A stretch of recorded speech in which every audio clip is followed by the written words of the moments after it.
2026 na, ito po ang una nating gawin sa lahat.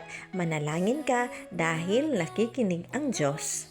Unang-una, laging makipag-usap sa Diyos. Pangalawa, manalangin bago matulog. Pangatlo, manalangin pagbangon sa umaga. Pang-apat, manalangin bago kumain. Panglima, manalangin sa pag-alis at sa pag-uwi. Pang-anim, manalangin kapag naglalakbay.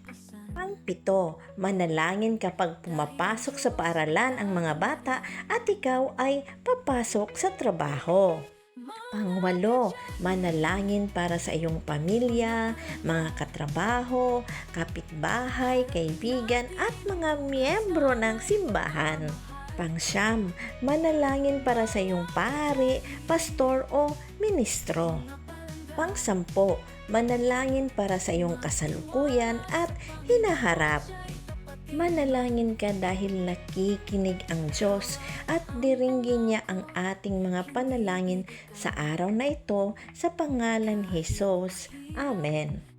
Pagpalain nawa tayo ng Diyos habang tayo'y nakikinig at sumusunod sa kanyang mga salita at aral araw-araw. Puso'y mapayapa. Mga ka-journey, mga palangga, to God be all the glory. Bye!